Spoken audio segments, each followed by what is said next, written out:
One of the things you talked about growing up, not to make light of people's childhoods and what they may or may not have experienced. I always tell my kids that the truth shall set you free. And what they tell me is, they know, Dad, the truth shall get me punished. The truth shall get me punished. And so it's like when my mom used to tell me, and I was probably, as a kid, I was probably normal until around age 15 when I lost my marbles. And we'll talk more about that. But at age, probably age 10, 11, 12, I started getting in a little mischief behavior. And my mom would tell me, whenever she said this, I knew there was a problem. She said, now, tell me the truth. I promise I will not get upset if you tell me the truth.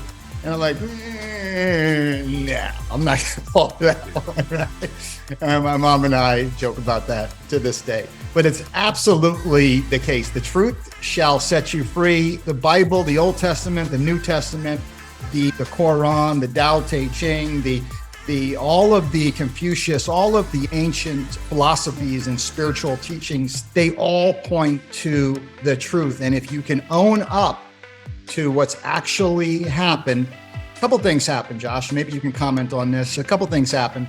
First of all, you bring it out verbally. And by doing that, there's a cleansing that happens within your own being, if you will, your own aura. There's a cleansing, because otherwise we live in denial if we are not sharing the truth. Now, mind you, there are certain people you want to share the whole truth, nothing but the truth, and other people you share from the truth, but always do your best to share. People can use that against you. So there's always a little nugget of caution that we want to always throw into all these situations. So there's a cleansing that happens, and then also the people around you, they feel your sincerity, and it's easier to build that bond and that teamwork. Has that been your experience? Birth attracts your tribe.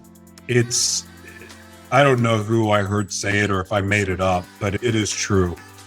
Because I look at it like this. I remember trying to live a lie, and I was an asshole with money. Like, I had a lot of money before I ended up losing everything.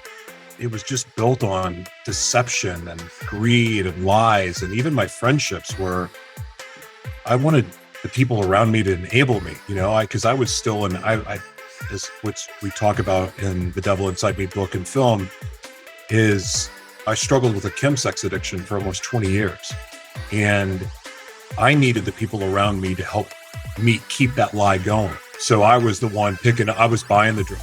I was picking up the bar tabs. I was buying the dinners. I was buying the hotel suites because I needed people around me, because I didn't want to be alone. I was so insecure and so codependent that I was buying friends, ultimately, just to be able to try to control them. Ultimately is what it was. But I needed them in my life. I didn't want them to leave. I wanted them to be loyal. So I was trying to buy them off. And those weren't my real friends, because where are they now? Because as soon as I lost everything and ended up homeless, as soon as I was bankrupt, there was no one around. I was alone. And yeah, sorry. I wanted to say one last thing to that, though. For me, when I turned my life around, it's right around the time I met you, the secrets that I was still keeping was having HIV and 2 of the 6 reasons that I'd been in jail. And I had an audience. I started my talk show, was building a following, but I wasn't being honest with my audience about everything. I was sharing a lot of the other stuff. Right. But I heard someone say this, that 98% of the truth isn't the truth. And if you want God to bless you in your dreams and your vision and all the things that you want to do, you need to tell the truth. Not half of it, not 98% of it, not even 99%, 100% of it. And that really resonated with me. And so my moment for me of just finally coming out and just telling all the truth was on my show. And I told the world that I had HIV. And I told the world that 2 of the 6 times I'd been in jail were for domestic violence. And it was awful. It was the most, I was horrified to do this.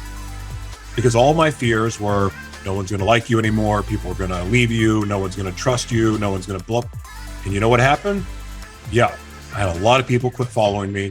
A lot of people called me an abuser. A lot of people called me some really ugly names that are related to HIV and AIDS and being gay and other things. And it wasn't nice. What happened? I got stronger, and I got one step closer to knowing my identity. And now, years later, I know my identity because I told the truth, and I kept sharing the truth. And even sometimes when I wasn't really sure what was true with me, which is very common with people with dissociative identity disorder, I started walking out what I believed to be true. And if I was wrong, I confessed, hey, I was wrong about this. It wasn't true. Or maybe this wasn't true for me anymore. But being able to even share that was very powerful, because once I understood my identity, there was nothing anyone could take from me. Didn't matter what I did 10 years ago. Doesn't even matter what I did yesterday. I know who I am. I know who I was created to be, and I get to be that every day now. And with that, believe it or not, as uncertain as life can be, the fact that I know my identity gives me all of the peace in the world to go out and do everything I've always dreamed of doing.